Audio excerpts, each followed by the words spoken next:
This episode of Shit My Dad Taught Me is brought to you by our sponsor and good friend, Matthew Stevenson, insurance and estate planning expert. If you're listening to this and you're a Canadian business owner, you're probably paying too much in taxes. Matt can prove this to you, and most importantly, he can help you greatly reduce the amount of taxes you pay. He's not just an insurance guy, he's a strategist. He works alongside your accountants, lawyers, and other advisors to build a real plan that protects your business, your family, and your legacy. Trust me, if you run a successful business and you're not talking to Matt directly right now, you're overpaying taxes, period. If you're ready to stop paying more than you need to, reach out to Matthew Stevenson. You can visit him at matthew-stevenson.ca.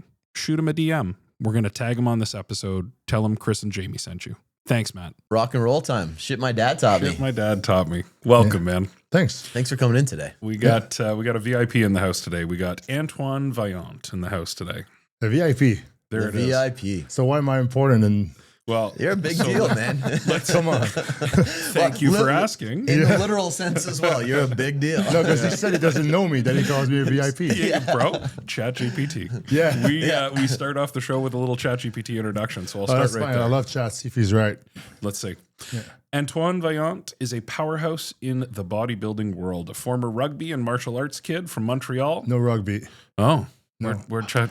I don't know. Oh. I didn't play rugby. I played football for 1 year, hockey for 9 when I was a kid. Okay. No rugby. Was sports background or just right into bodybuilding? I did that, and then I went to bodybuilding because I just wanted to do that. Okay. Yeah, So it got yeah. a little bit. So there you go. Yeah. ChatGPT, if you're listening. And then by the age of 16, he was hooked on resistance training, and by 2012 had turned pro after sweeping the Canadian Nationals. Yeah, that's true. Okay. Yeah. Yeah, man. Talk about that. Yeah. Oh, you want me to talk about that? Yeah. Well, when I was 16, I actually did my first show, and I started training the year prior to that. So it's funny because some people, they go to the gym, they train, and then they talk to people who compete, and they start competing.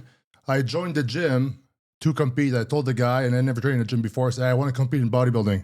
And the guy was like, all right, well, here's a 3-day weight training program you can do. And I would do it like 3 days on, 1 day off, just like twice a week. I would just keep going every day. I was like 15 by 2003, and I was rollerblading to the gym. If I didn't have a ride, I was doing everything I could to get there. And I really like the fact that it was like kind of a solo sport, and whatever result I'm going to get, I'm the only factor in those results. Like a team sport, you can suck and still win, or you can do your best and still lose because it's a team sport, right? But I like the fact that it was like just me and myself and my own thoughts by myself. It's like a 24/7 kind of sport you're doing. So I like the challenge, and I wanted to look like Rambo, Arnold. You know, as a kid, that's like the father figures I had, I guess. And so I was like, oh, you can't, to look like that and to look like all the guys I was looking like in the magazines, but like it was bodybuilding.com back then. You could just go there and see all the bodybuilders and images on the message boards. I was like, oh, I have to do more than just push-ups and curls at home. I have to join a gym. So I told my mom, can I join this gym? And she paid me like a 3 months membership. Like I said, went there, told the guy, I want to compete in bodybuilding. And I never trained in the gym before. And then a year later, I did my first show. And I trained myself. How much did you weigh when you started at like 15, 16? I was like, I think I was 153 when I first started at like 5'10".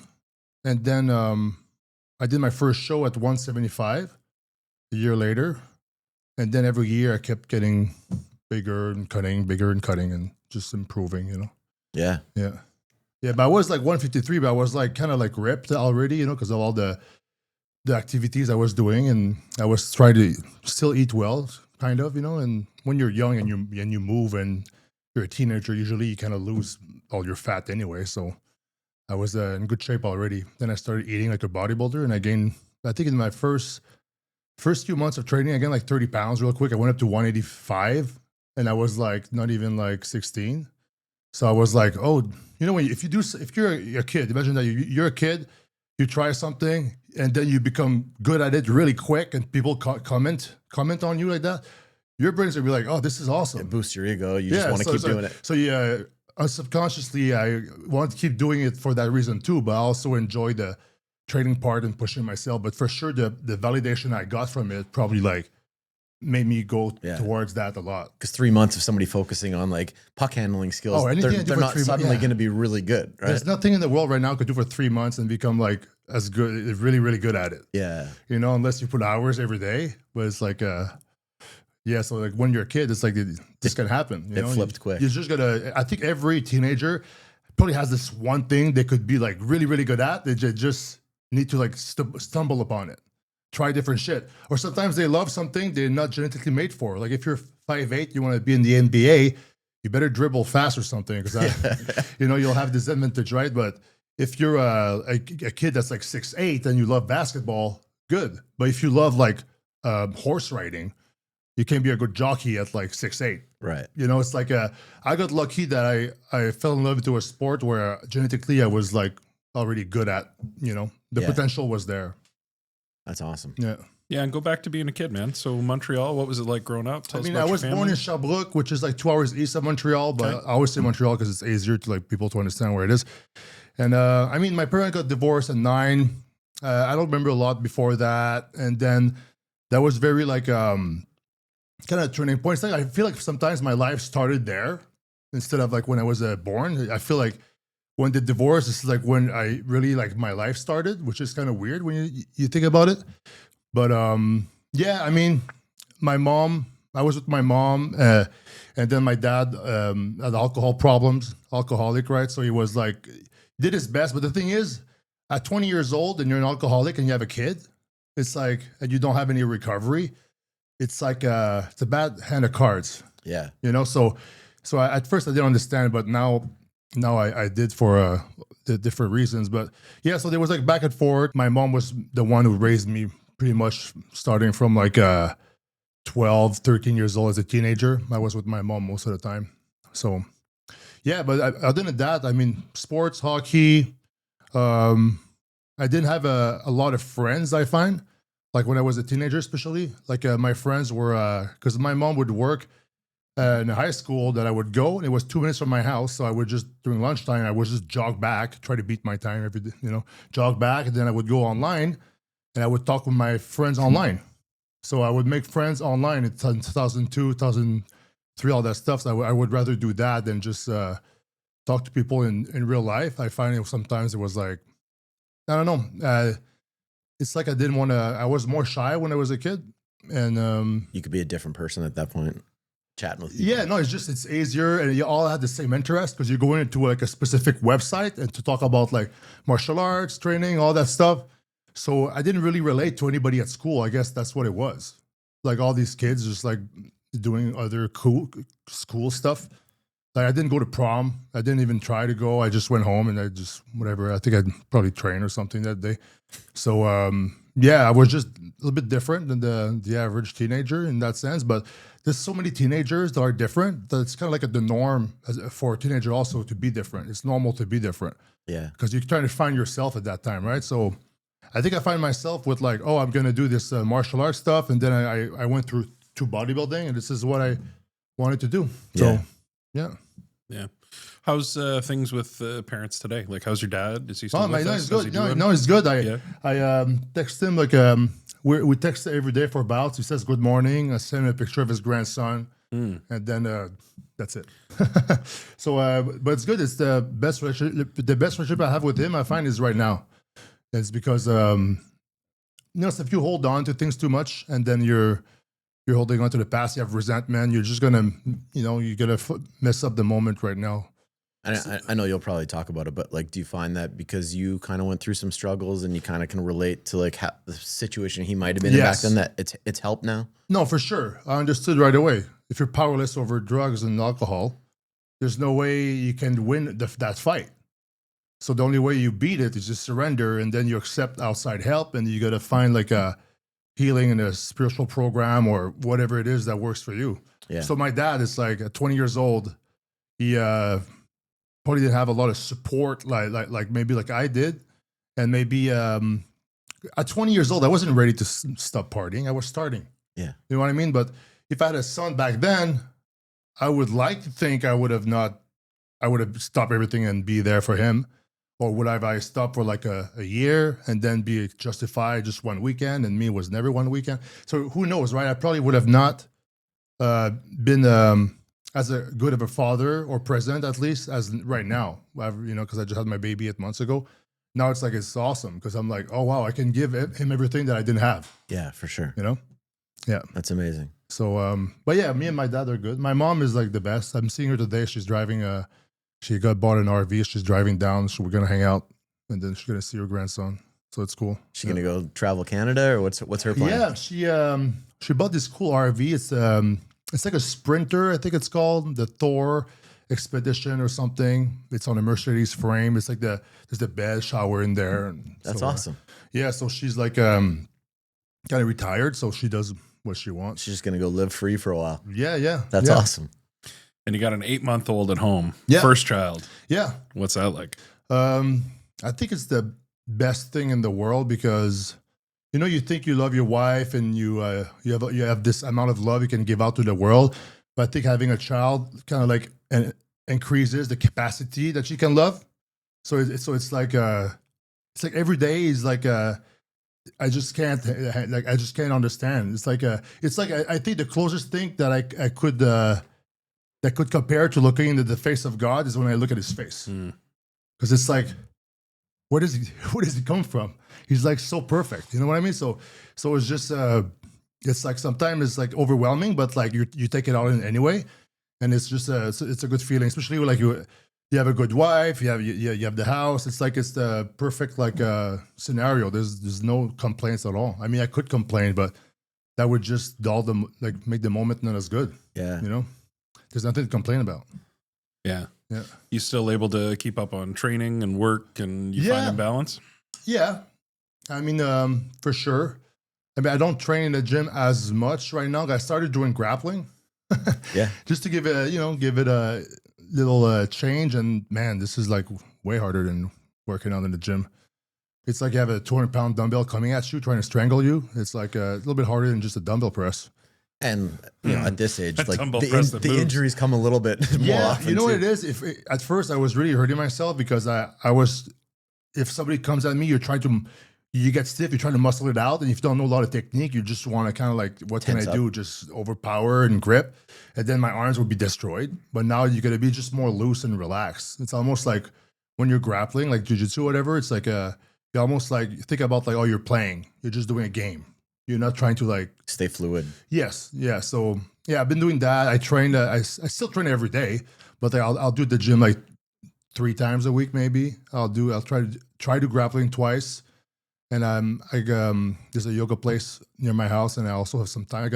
I want to go back to the yoga once a week. It's just that I want to do all these things. It's just that sometimes with the kid, it's just that it takes a lot of time, which is fine. And I also want her to have time too, because she's still breastfeeding. So for her, she's like 24/7, just doing like the best job at being a mom. But it's like she doesn't have a lot of, she sees me going and doing stuff. Yeah. It's like she wishes she could. So I like yesterday, I was like, okay, now you want to go work out now? So she just went for her first run in a long time, and I just looked at the baby. So I have to like, because she's so like focused, I have to like tell her like, hey, go do something. I'll look after the baby. Yeah. But I have to think about that because I'm thinking about other things too.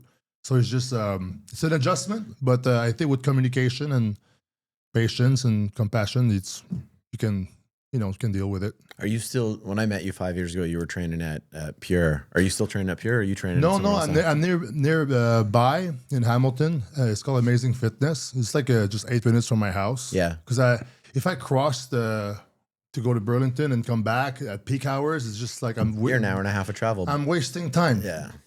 For sure. So but who knows? Maybe I'll get I'll go there again. But it depends because they're trying to deals with stuff with the court, the family there, that my friends that own the gym there. So trying to weigh it out, see what happens with that. Yeah. But I didn't go back there in a while. Yeah. Yeah. Man, that place, like for me, as like being a super small guy, I went there with a buddy who's he's a member there, and he's a firefighter, like much bigger than I am. Everybody was so nice there all the time, and this was before they expanded like to the other side when the trampoline park went out of business. But man, trying to work out there was the most intimidating thing I've ever been through in my life. Cause like, no problem. Like I can go to LA or Mavati or anywhere else. And like, I don't mind being like the small guy, but man, when you're trying to work out and like you're watching guys there work out and girls like, and like the production stuff that they always have going on, it was like super intimidating. After like 2 weeks, I'm like, this isn't my place. Like everybody was so nice, but I'm like, this is not my place to be. Yeah, I mean, I did not fit.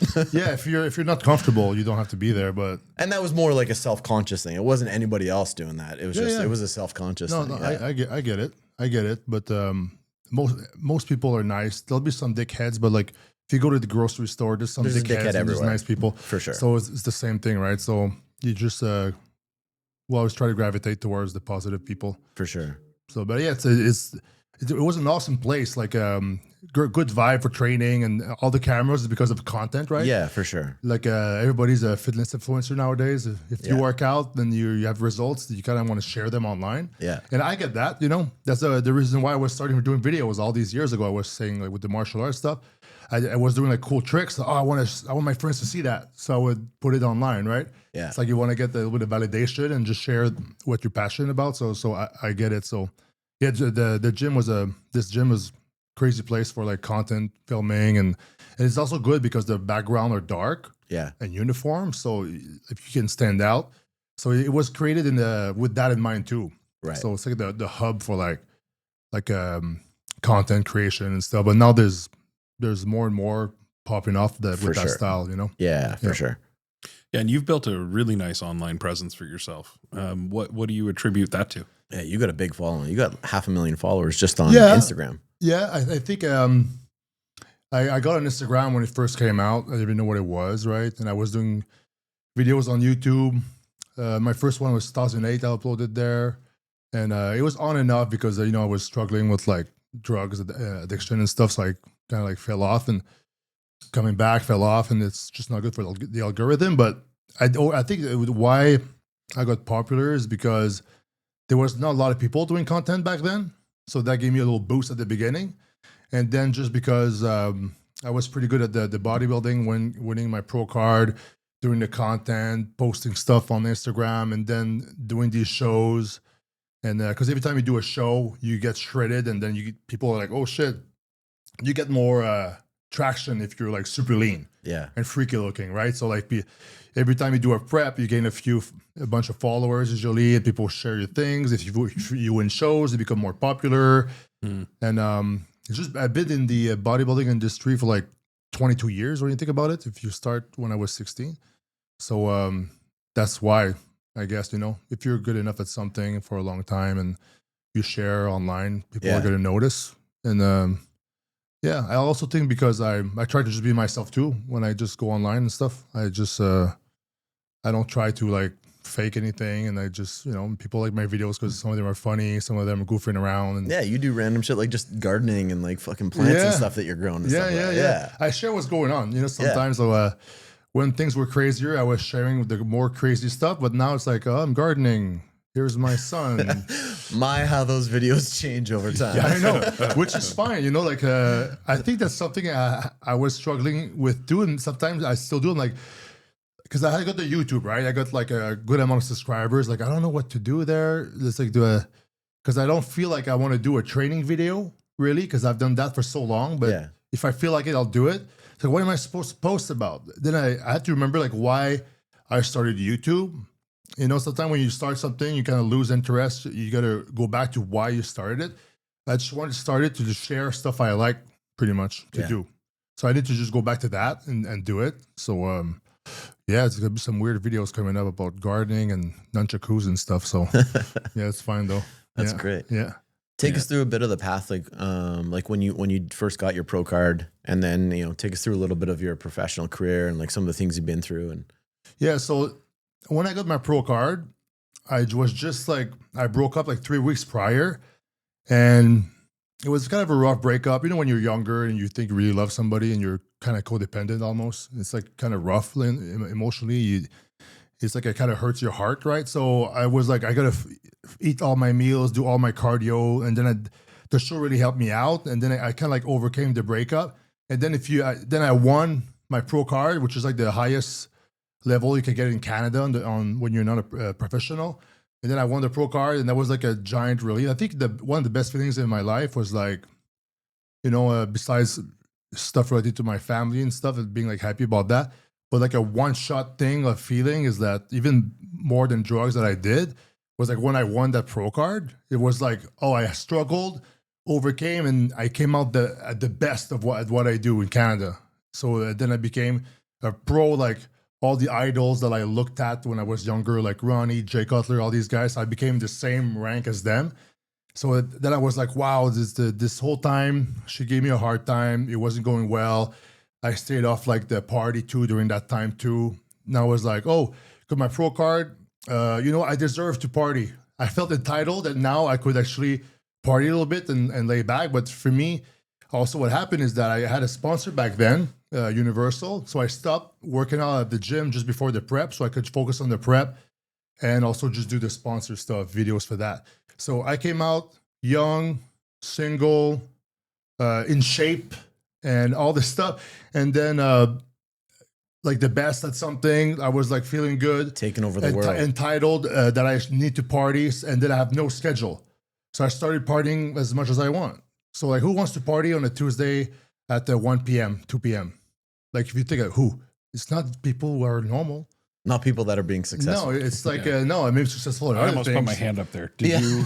We're available. Yeah, well, no, like strippers, like who's awake in the afternoon and want to party, like strippers, drug dealers, or whatever, right? Yeah. So I'm not any of that. I'm not from that world at all. But like these were the people who were crazy enough to do the party with me. Yeah. So I started hanging out with those people, and then because I didn't have any structure anymore, I just started doing like drugs more often and partying more often.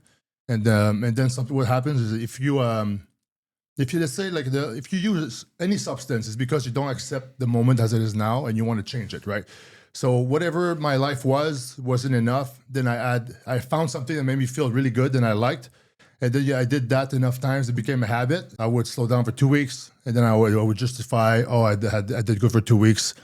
Let's do another weekend, and then it would never be I never stopped doing drugs when I said I would with the amount that I said before. It never worked as planned. Yeah. So and then I would go back and forth, try yo-yo, and then I would always try to come back to do a show, and I couldn't. So my career was like, I did a show in 2013, but I didn't do good because of that problem. And then all I did was like, oh, I'm gonna come back, and then I would fail miserably, and then I would try again, fail again, relapse, and I would just do that for a while. And then my friend said, before he passed away, he kind of told me before he passed, oh, you got to go back to bodybuilding, what you're doing. And then he goes away. He just runs away from the house for some reason. And then 6 days later, they found him dead in a shed because he like OD'd during the winter or whatever. He was doing opiates.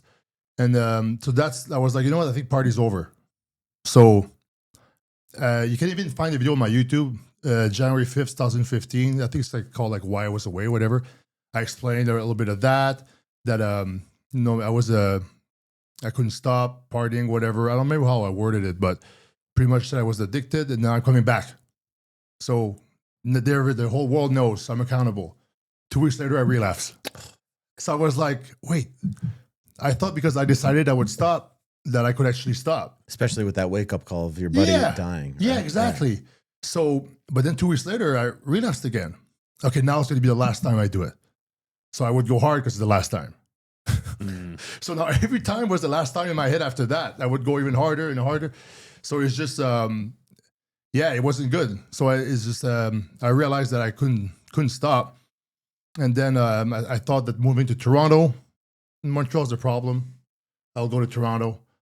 I mean, I got there, I was high. And then I met I met a girl, go live with her. Or I got this place in the same building as her, actually. And I thought this girlfriend, would make me stay normal. But she would go party, and I couldn't. I was like at home, just freaking out. Then I would relapse because I had no recovery, so I was triggered easily, right? And the obsession was still there. It's like even if you think about not doing drugs all day, you're still thinking about drugs all day. So I was still obsessed, right? Always obsessed over drugs. My brain was hardwired like that.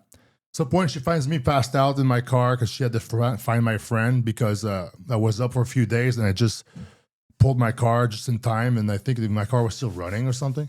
So she knocked on my door. What are you doing? I was like so confused. And then she brought me to the back to our place. She said, "You got to go to rehab." And it took me like 2 seconds. I looked at my track record. I said, "Yeah, sure, I'll go," because by myself I couldn't do it. So I was like, "Yeah, whatever."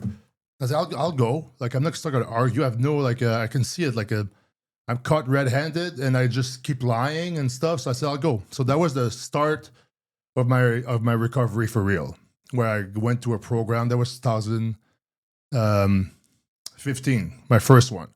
So this is when I started my recovery. And Can I ask what that program was, man? the program was called, the rehab was Addiction Canada, but what I got introduced to the 12 steps in there.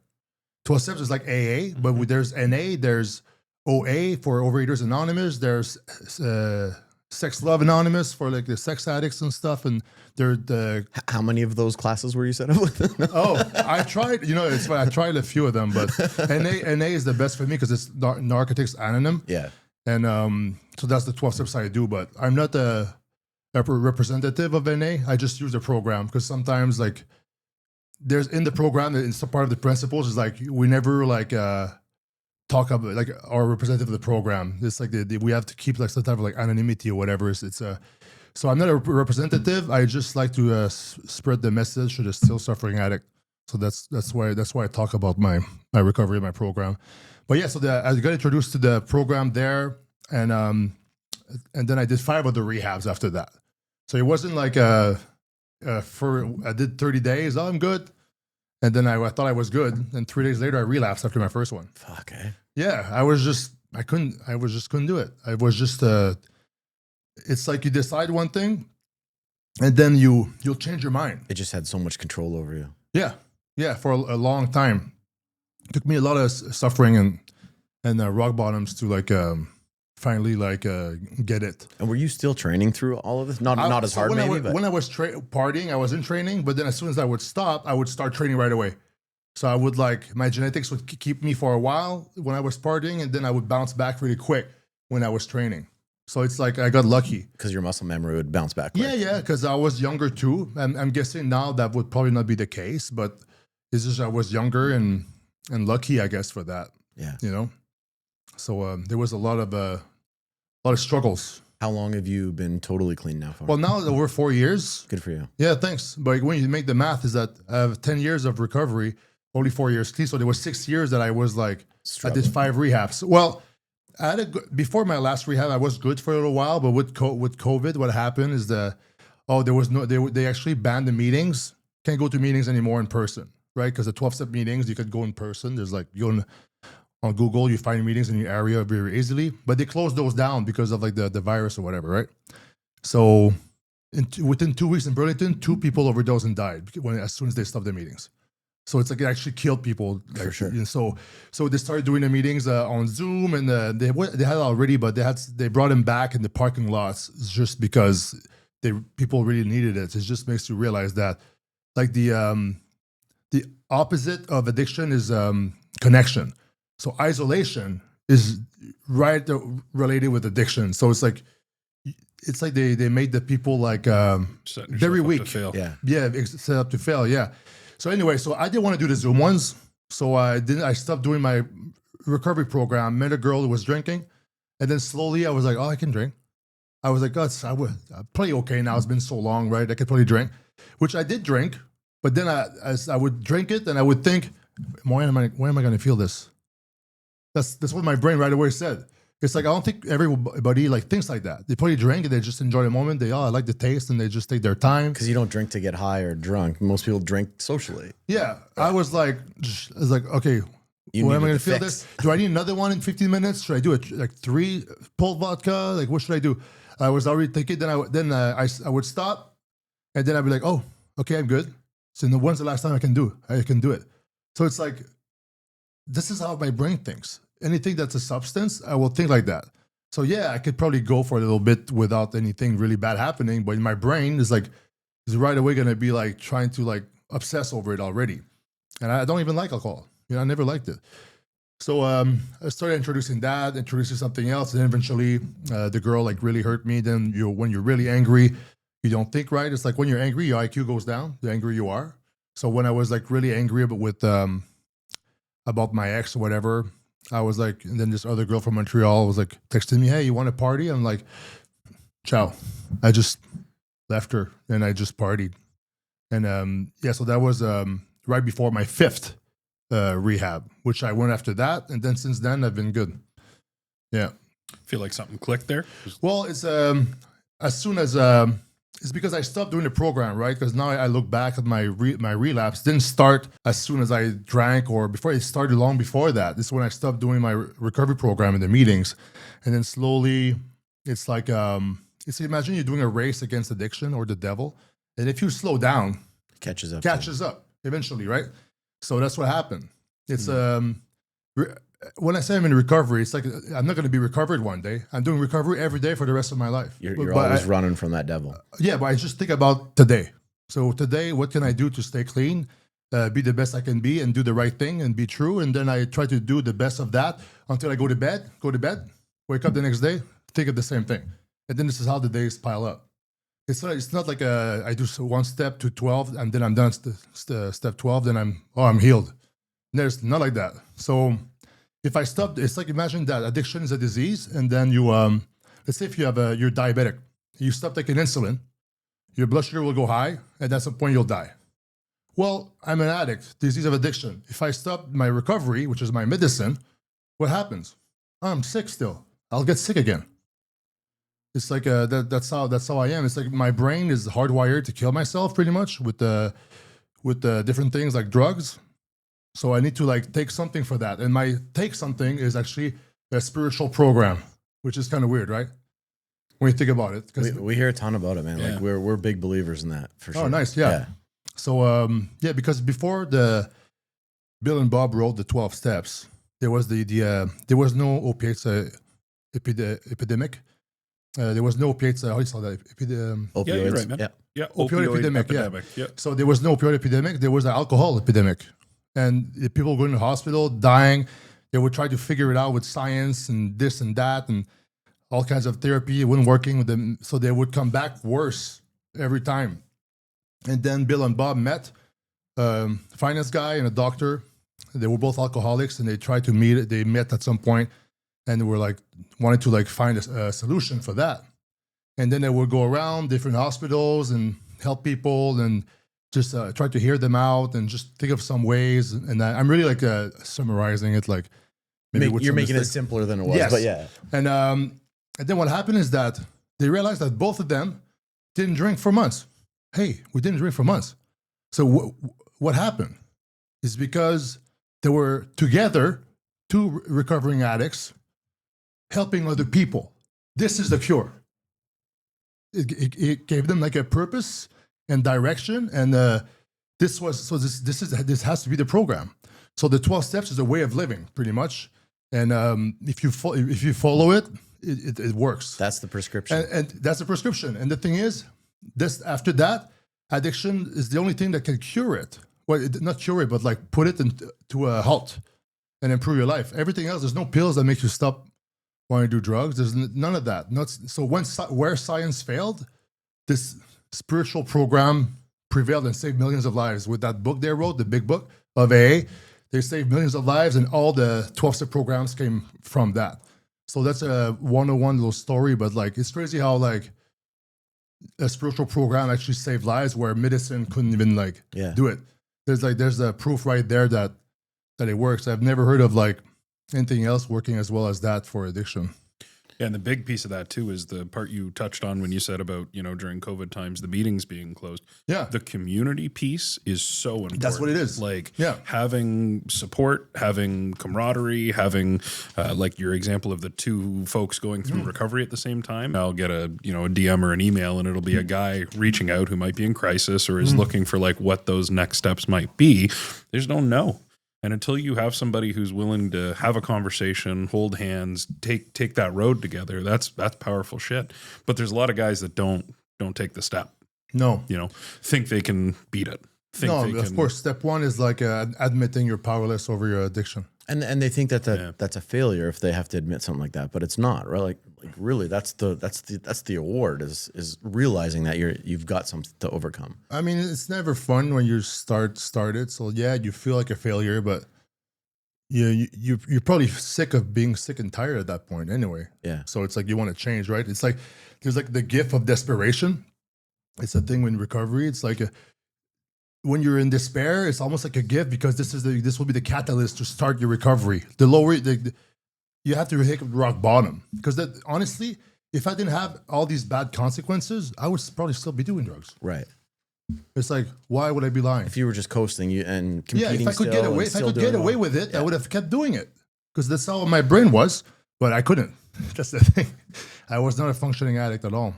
And And since your recovery, like you crushed it. Like you went back to competing again, and yeah, you know, went back to competing, came back. I did the 2 pro shows. I went to the Olympia twice. I did the Arnold Classic in March. Not this year, the year before. Yeah, no, I did. If I remove drugs from my life, it's like everything goes well. So, and also a thing that people have to understand is that when you start doing drugs, it's like your emotional growth stops there. So if you start in your early 20s or teenage years, it's like once you stop, you'll have the emotional intelligence of like a teenager.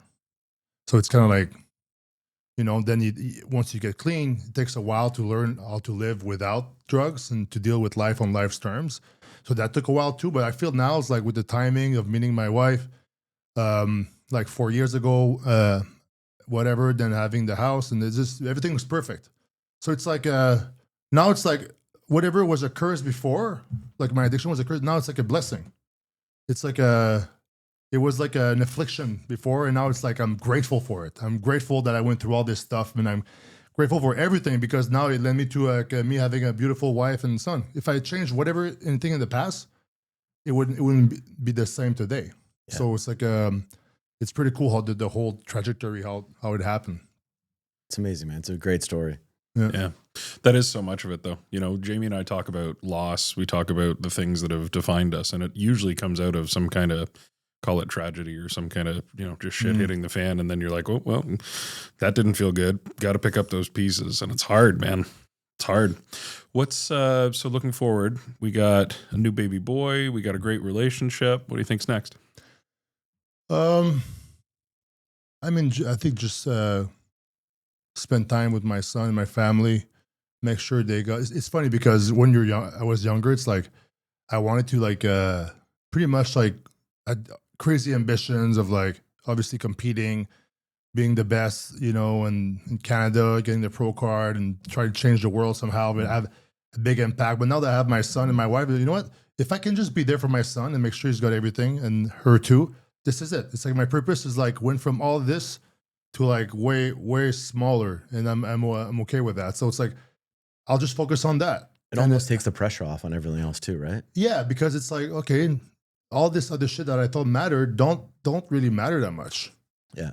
So it's good, but and also like if I just do my best every day and I remove the expectations, I'm gonna get the best outcome for me and the world out of myself anyway. So it's like I could just focus on that, right?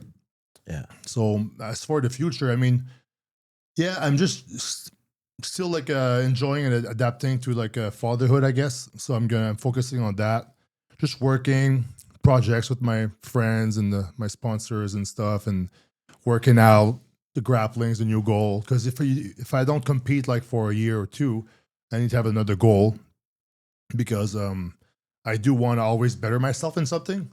And if I don't, I just don't feel like I don't feel good about myself. Yeah. You feel like no progress. Yeah, it's like it goes back. It's like if you want to go back to like when my parents divorced, you think you're worthless, you're not good enough. Well, that fear drove all my decisions after without me noticing, excluding like trying to be a bodybuilder, be the best at what I do, because I felt I was never good enough. I was working so hard because there was a little voice in my head that said, "Don't be a little bitch," every day. It's still there, Yeah. right? So I just know it's there now, and I try to just never act out of fear. Because it's never a good way to act in life, act out of fear. But I can acknowledge it, channel it when it's needed, and keep going. But that's why I always try to do something and get better at something, because I feel like I wouldn't feel good mentally if I would just sit on my ass and do nothing.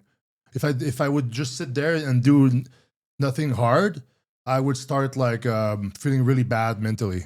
Well, when you said it, man, when you slow down, that's when the devil creeps up too, Yes. right? Yeah. Idle hands are devil's playground, they say. Is Yeah, that what that was yeah. called? We actually had a guest say that just the other day. Oh, nice. Yeah. Yeah, well, it's That's true. Yes, it And is true. jujitsu and grappling, like that's no easy undertaking. No, and the thing is, it's crazy because that's a crazy transition because I was pretty much everywhere I walked, except like if I hang out with some of my friends and if I competed in the Olympia, I was the best of what I do wherever I walked. Yeah.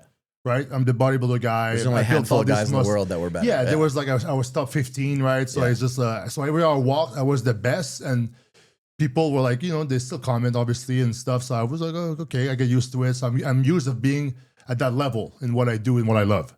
And now I start grappling, I get my ass handed to me all like yesterday. This shout out to Yannick from Grappling Garden. Well, I got my ass kicked like for an hour. I couldn't win one thing. It's like half your body weight probably. he's small. Yeah, he's in good shape, but he has like 60 pounds less than me probably. And I was just like getting like a handle like crazy. It was just like, and I was exhausted. I had to take extra breaks, and he was like just waiting. So it's like when you're used to being the best at something, and then you suck at something else so hard. Yeah. And it's also like as a man, you don't want to think that you lose a fight. It's rough on a guy's ego, but this is why I think the sport is so good because you'll be comfortable in that situation, and then if you're comfortable there, this is where you improve the most. And then you can put him back in a spot. Be like, hey, let's go over to the bench press. We'll throw some plates on. Let's see what you could do there. Yeah, but he doesn't do it. He doesn't want to do that, right? No. Like me, I want to do the grappling, so I'm stepping into their world now. Yeah. So I got to deal with that. But I think it's a lot of fun. And obviously, when I had somebody who was not as good after, it was easy for me. If you do something really, really hard, like if you try to beat a game on hard mode and you can't do it at all, but then you tried normal mode, and then this is easy. This is what you can do. Like if you only do things that you're good at and things that you don't lose, that you don't fail, you're never gonna really improve, right? Yeah. So that's the cool thing about grappling, and that's why I started doing it because I need to do something hard that I can like feed that satisfy that voice inside my head that says don't be a little bitch. Yeah. I feed him like some dog food, and here you go. So here's some of that. So now you just leave me alone, right? So that's why I'm doing that. If it wasn't that, it would be something else. But a lot of times, I think it has to require discipline and something physical for me to be satisfied with that. Yeah. Because I got other goals that are more like, oh, right, I got to write this book, I got to do that, and I don't really do it as much because I don't feel like it's satisfying that inner voice, Yeah, for sure. So, do you think as kiddo's only 8 months old, so maybe when the kid's 2.5, and your time is less needed around the house day to day, do you think you might get back into like maybe competing at over 40 or something like I'll that? compete for sure. Yeah. I don't know when. I don't know if it's at 40 or before, but You're 38 right now? I'll be 38 at the end of the month. Yeah. Yeah. So for sure I'll compete one more time. I think so. I mean, I say that, but you never know what the future holds. Maybe I'll do like a whole year of like multiple shows, or who knows? But that I know I can do. Yeah. Because multiple times in the past, I would get out of rehab or a bicep injury and I would lose muscle. And I think you guys literally tore your bicep at the exact same time. What was yeah? yours? Yeah, What'd you do? I mean, I Off your tore forearm? both. You did both. Oh, This one, 2019, Yeah, we got the same scar. which was I was 2019. Yeah. Oh, yeah. December. Yeah. I remember. Yeah. But It was the are you a exact lefty same or righty? Right-handed, but I tore my left. Okay, I was right-handed and tore my right. You ever try wiping your ass with your other hand? It's not fun. It's challenging. But then I tore this one here in 2021, and that was easy because I'm right-handed. Yeah, but I was in rehab, so I had to ask. But you also competed like a year after that. a year didn't you? after I won shows, and so I know how to come back and get in shape. That's not a problem. But yeah, in rehab, I had my cat. I had to remove it, and there's the counselors or the nurses would have to like strap in, like put saran wrap on my arm to go in the shower. It was so weird, and it sucks. You're coming down and you have like one arm in a cast, and you're like, oh yeah, I guess I got my ass kicked. I'm being a bitch. Yeah, I don't. Yeah, I don't have a choice to be one right now because I made bad decisions for weeks on end. Yeah. Yeah, but for sure. You said that when my son's 2, I don't have to be home as much, compete again. I think so. Yeah, Yeah. probably. Do you think you'll go down the path of like, because you've got a ton of background in this, like, do you think after you compete, then maybe you go into like coaching and training other guys that want to get into it? Or Yeah, are I mean, you doing I that now? have one client right now. I mean, I'd like to train more people. I just didn't get to promoting it anymore because I've been so busy. But I do want to train people. I do online. I got a website, avbodybuilding.com.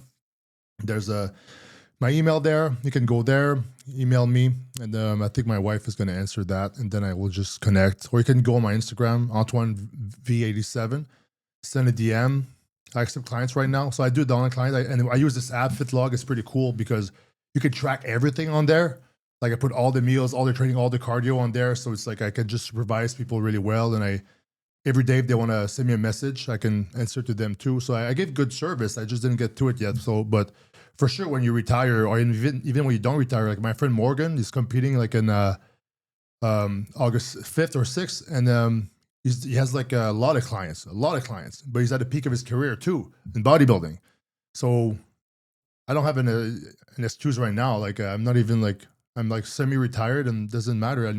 I can have more clients. So I do a lot of that. I train people at the gym and Amazing Fitness too. I have a few clients and stuff, but I also my wife always tells me that she's grateful that we don't have a conventional life of 9 to 5 because I can be there with her. So do I want to work more? My head says, yes, provide more. You're going to lose everything. You know, it's like as a man, you're afraid of not providing, right? Sometimes. So you stress about money, even if you have a lot of money, which I don't say I have, but it's just a feeling, you know? You're blessed to be able to pick and choose though. Yes, exactly. So Yeah. now I can like, oh, maybe I won't work too much and I'll be with my son and wife more. And then I know if something would happen, I can like ramp it up and just. Yeah. If the right opportunity comes across the table. Yeah. I've been fine so far, you know, and I've been in really bad situations before, so I know I'll be fine. And you got some great brands that you're a part of too, right? Yeah. Jack Factory, actually from Canada, Newfoundland. Shout out to Jack Factory. Elevate Foods is actually Doran and Blake. They're my friends. They have the cream of rice. They got that, and Biolab, the health subs and stuff too. That's all the supplements that you're online. Jack Factory, yeah. Jack Factory is the main one. They're the best. Yeah, and the owner is cool too. He does jiu-jitsu too, so now it's like we have that in common too. We'll go to Newfoundland after that. So when is this coming out? This podcast, you know? Usually 3 weeks, 3 3 weeks. 3 to 4 weeks. Yeah. Okay, So so first week of August, probably. Oh, that's cool. That's fine.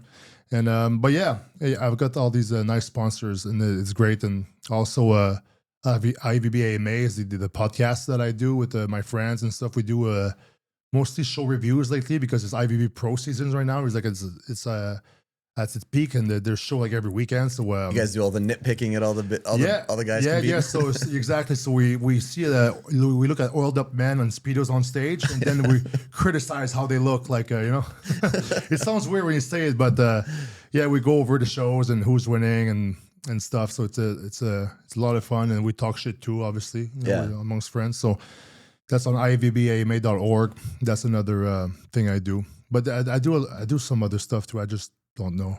It's good to do different things, I find. Yeah, yeah, for sure. Yeah. That's awesome. We usually ask a few questions to all of our guests. So obviously the title Shit My Dad Taught Me. You've talked a bit about your dad. Give me something that your dad's like really taught you that stuck with you. Well, I remember a story like it wasn't French, but we pretty met the same thing. So he was working during the winter. We were on the roof or something. He was working on something, and then he didn't have any mittens, right? And I didn't have any mittens, and I was like cold. So I would put in my hands in my sleeve, and he said, "Don't put your hands in your sleeve. Don't be a little bitch." So right there and then, he taught me that I wouldn't be worthy of his validation if I was a little bitch. Yeah, which is not good. What's the just for my knowledge? Say it in French for me. What's the translation? Fais pas ta tapette. Okay. Tapette doesn't mean bitch. It means FAG. Yes. Yeah. Okay. Yeah. But yeah, so that's why I didn't say the right But but honestly, he was he was very strict and had used a lot of discipline on us, and he would control a lot of he would only play video games during the weekend. We had to play outside a lot, so it's like I learned to I never had everything that I wanted, and maybe that's a good thing, right? And he also taught me later on about forgiveness. I had to learn that to forgive him of for what he did to me, just like not being there, even though I think he did his best, honestly, you know. And so I learned forgiveness. That's probably one of the better lessons I had from him. Were like, we're not even him telling me stuff. Was more like me dealing with all that, what came out of it. So it's like, it's more things like that.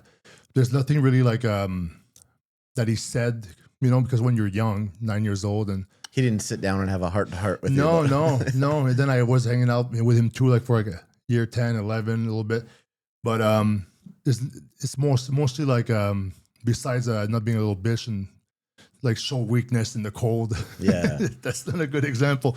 I just thought it's funny now, but you know, but like I was thinking about that the other way. If my son complains about his hands What are you being gonna say? cold, what am I gonna say? Am I gonna be like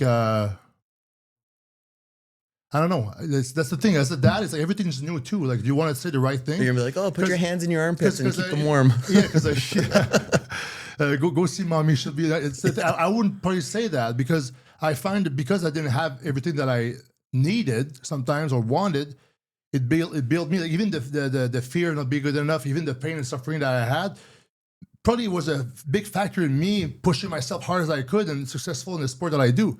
So it's like everyone who struggles and overcomes becomes better than the other people. Everybody who has everything they want. It's like trust fund kids. The stereotype is like they're dickheads. Yeah, You know? they So coast. it's like Just so, coast. yeah, so what do I do?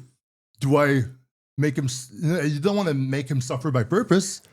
That's why I think like sports and things like that and discipline and really making them sure they commit to something.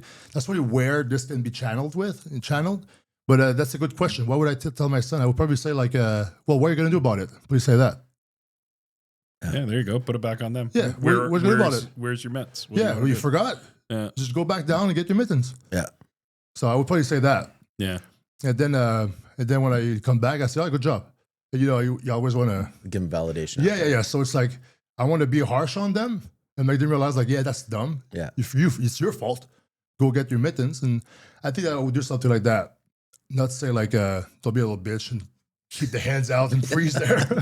Don't give me any other options. Fuck my dad. I would have been afraid to go to him. I would rather like sit there until they're like purple and black and I wouldn't have showed them. I would have been scared to tell my dad. For some reason, the older generations, they were like a little bit harsher. So I can't even think about my dad's dad with him, you know? Yeah. You know, they probably had like real fights at some point that I heard and stuff. And Yeah. But yeah, I think the generations are getting a little bit softer, which is good. You know, like now I can easily speak about my emotions and stuff, like even in front of people that I won't even see and stuff in the online. But so it means with my son, I'll be able to speak about the emotions. Like, yeah, it's okay, live your emotion. But and whatever, my wife is better at this than me, honestly. But back then they didn't do that. So there's improvement there, but you don't want to be too soft either. I find. Yeah. So it's like there needs to be a good balance in the middle.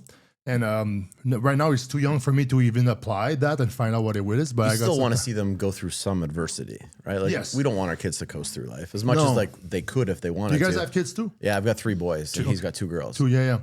Oh, girls. Yeah. I didn't think about that, huh? Girl dad times 2. But that's also I got like, lucky, 3 boys. Thank God. what's crazy about your men example is I'm playing that in my head with my girls, and I'd actually play it differently depending on the kid.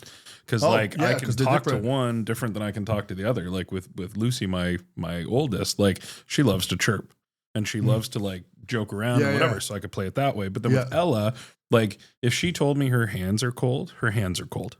Like Okay. she'd never over exaggerate. She's not dramatic at all. So Yeah. then my answer to her would just be, well, we gotta go get you some mitts, sweetie. Like let's go. Like that Yeah. would be how I'd play that. I think it's different by kids, and I think Yeah. when your son gets a little older, you'll see that personality. I'll come see out. how to deal with him. Yeah.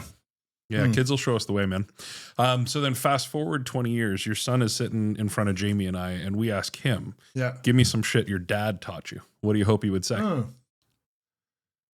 I would hope you would say to be yourself. He taught me how to be myself and to always try to do my best and be true or something.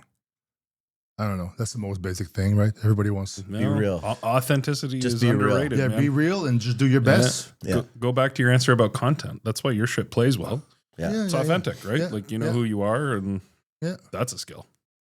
Yeah. I mean, yeah, some people are just not good at being themselves. As soon as there's like lights or a camera, it's like, oh, And a lot of people are like, what's going to get me more followers? So then most Oh. of that content isn't real content either because it's them yeah, bullshitting and playing I shit know, up. right? But like, just be you. Yeah, You know? I've tried sometimes. I'll do a trend, and it's like anything forced. I don't like it. But sometimes this is actually funny. I want to do this thing. Just like I will really do it if I really want to do it. But some people are like they have like a bullshit detector. They're like, nah, this is like especially me, I find me sometimes I can only see something of what they do, and I'm like something's off with That's this. not it. It's And so you know staged immediately. sometimes. Yeah, what is that? It's Yeah. like an intuition or something Built in. Yeah. built in. We all have it, man. Yeah. Yeah. Originally, that would have been some survival shit. Oh, and yeah, Now it's yeah. how we judge in 0.2 seconds on a fucking reel, right? Yeah. Like, it's real. Yeah. We have a little segment on the show where we call "Bring Us a Dad Joke." Did you bring Yeah. us a dad joke today? Yeah, I did. Why? No, I thought what's the other one? I had another one that's better. Let me see. You can look Peek, it up. man. Look it Take up. your Yeah. time. I wrote it down. Yeah. Love One it. sec. Oh yeah. Why don't oysters donate to charity? Why don't Oysters donate to oysters charity. donate to charity? Let's have it. They're shellfish. A skeleton. Why does he scared to fight? Because he doesn't have any guts. You know? Yep. There we go. There we go. We got two for one. 2 for 1. Two yeah. for one. I wish there was there's an email that I receive sometimes like dad joke of the day. I'll receive it sometimes. Yeah. And those are really funny. These are stupid. I just looked them up. But yeah, there's this thing like dad jokes of the day online. You can sign up for, and sometimes there's kind of squeeze ads in there too. But it just gets to your email, and they have like lots of funny dad jokes, and they also have like this.